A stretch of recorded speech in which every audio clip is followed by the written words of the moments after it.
আমরা সকালের সোয়াইন দুপুরের সোয়াইন দান করতে পারবো। আপনারা আমার ফাং গ্রহণ করুন। তখন 8 জন পাচ্ছেক বৌদ্ধগণ আকাশ মার্গে উড়ে গিয়ে হিমবন্তে গিয়ে পৌঁছলেন। অন্যান্য পাচ্ছেক বৌদ্ধদেরকে বললেন, ভান্তে আমরা 8 জন ভিক্ষু এক উপাসিকার কাছ থেকে ফাং গ্রহণ করেছি, তারা আমাদেরকে ফাং করেছে।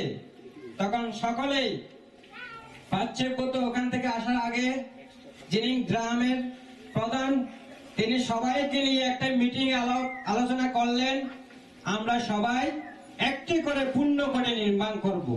একজন পাচ্ছেক পুত্রের জন্য একটু পুণ্য কোটি, কিভাবে? গাছ বাঁশ শন খেটে ছোট একটি পুণ্য কোটি নির্মাণ করব। আর আদিকে গ্রাম কর্ত্রী, গ্রামের প্রধানের স্ত্রী, তিনি কি করলেন? উপাসিকাদের নিয়ে আলাপ করলেন যে আমরা ভোরের সোয়াইন দুপুরের সোয়াইন বান্তাদেরকে দান করব। তখন তারা কি করলেন? এদিকে উপাসকেরও কম না, উপাসিকেরও আরো পুণ্যবতী, সকলে মিলে বিহার এবং সোয়াইনের ব্যবস্থা করলেন। 1000 পাচ্ছেক বৌদ্ধ আকাশ মার্গে উড়ে ওই তাঁতির গ্রামে এসে উপস্থিত হলেন। সেই সময় ওই তাঁতির গ্রামের উপাসক উপাসিকা সকলে সাধুবাদের সহিত পাচ্ছেক বৌদ্ধধর্মকে গ্রহণ করলেন। গ্রহণ করে বললেন, ভগবান বুদ্ধ আপনাদের কাছে পুণ্যকোটি আমরা দান করছি, আপনারা এখানে অবস্থান করুন। তখন ভান্তার এক বিহার গ্রহণ করে ওখানে বসবাস শুরু করলেন। 1 দিন নয়, 2 দিন নয়, 3 দিন নয়, 3 মাস। 3 মাস উপাসিকারা ভোরের সোয়াইন দুপুরের সোয়াইন প্রতিদিন দিতে আছে।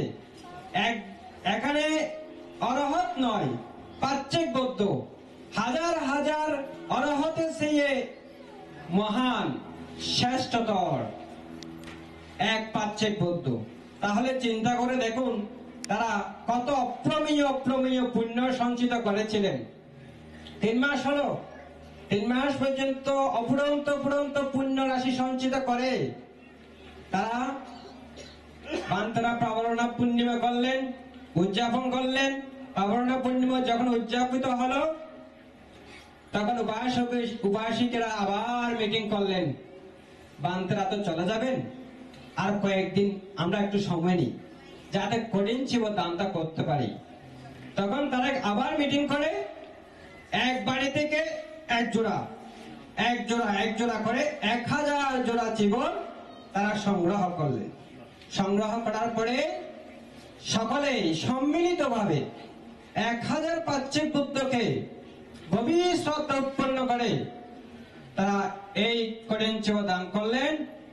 পরিশেষে তারা বললেন কি, পাচ্ছেক বুদ্ধগণ আপনারা আমাদেরকে অনুগ্রহ করেছেন, আমাদেরকে মহান সুযোগ দিয়েছেন। এই 3 মাস আমরা অপ্রমেয় পুণ্য সঞ্চয় করেছি। সুতরাং আপনারা যে ধর্ম দর্শন করেছেন সেই ধর্ম যাতে আমরাও দর্শন করতে পারি আমাদেরকে বান্তে আশীর্বাদ করবেন। তখন পাচ্ছেক বুদ্ধগণ তাদের বর প্রার্থনা করলেন। সেই সময় সকলে সম্মিলিতভাবে জীবন দান করে তাদের মনে অনেক খুশি। তারা আস্তে আস্তে যখন বৃদ্ধ হলো 1000 পরিবার স্বামী স্ত্রী সকলেই স্বর্গবাসী হয়েছিলেন এবং স্বর্গবাসী হয়ে সকলে অপ্রমেয় সুখ লাভ করতে সক্ষম হয়েছিলেন। সম্মানিত সদ্ধর্মের প্রচারিগণ, এই কঠিন সেবা দান দিলে উভয় পক্ষে পুণ্য হয়। উপাসক উপাসিকাদের অপ্রমেয় পুণ্য হয় এবং সঙ্গদের অনেক পুণ্য হয়। একমাত্র এই কঠিন সেবা দান দিলে আপনারা যখন সঙ্গদান করেন দাতাদের পুণ্য হয়, গ্রহীতাদের পুণ্য হয় না। কিন্তু এই দানটা পাকাপুক্ত দান। পাকাপুক্ত এর জন্য কঠিন বলা হয়েছে, যাহা পাকাপুক্ত বলে কঠিন বলা হয়েছে। ভিক্ষুরা কি কি 5টি আপত্তি ভিক্ষুদের দূর হয় যিনি এই কঠিন সেবা দান গ্রহণ করেন? না বলে গমন করা, বিনা ত্রিচিবরে বিচরণ করা, বনভোজন করা, যথারুচি শিবর পরিভোগ করা। যে বিহারে বসবাস করা হয় সেই বিহারে কঠিন সেবা দানের যত জীবর সঙ্গের উদ্দেশ্যে দান পাওয়া যায় সমুদয় জীবন নিজের অধিকার রাখা। সুতরাং এই 5টি আপত্তি থেকে একজন ভিক্ষু 5 মাস পর্যন্ত মুক্ত থাকেন, বিরত থাকেন। সুতরাং আজকে আপনারা এমন পরিবেশ সৃষ্টি করেছেন, সকাল থেকে আপনাদের অপ্রমেয় পুণ্য রাশি সঞ্চিত হয়েছে। গতকাল থেকে কত সুন্দর কীর্তন, কুশল চেতনা না, কুশল চেতনা, বিশুদ্ধ চেতনা, পবিত্র চেতনা নিয়ে আপনারা এই পুণ্যময় অনুষ্ঠান আয়োজন করেছেন। আজকে সকালে দেখলাম কত সুন্দর একটি সাদা কাপড়কে 2 প্রকার রং দিয়ে আমার জীবনের মতন করে ফেললো। এটা আমি আমার জীবনে প্রথম দেখলাম। এতে যখন থেকে আপনারা শুরু করেছেন তখন থেকে কুশল চেতনা, পূর্ব চেতনা, মুঞ্চ চেতনা, অপর চেতনা। পূর্ব চেতনা করার পূর্বে যে আনন্দ, করার সময় যে আনন্দ, মুঞ্চ চেতনা, এবং করার পরে যে আনন্দ সৃষ্টি হয় এটাকে বলা হয় অপর চেতনা। সুতরাং এই আজকে যত প্রকার আপনারা দান দিয়েছেন এখানে জীবন, সমস্ত এই জীবনগুলো কার অধিকার? এই বিহারে যিনি বসবাস যাপন করেছেন তিনি একমাত্র প্রাপ্য।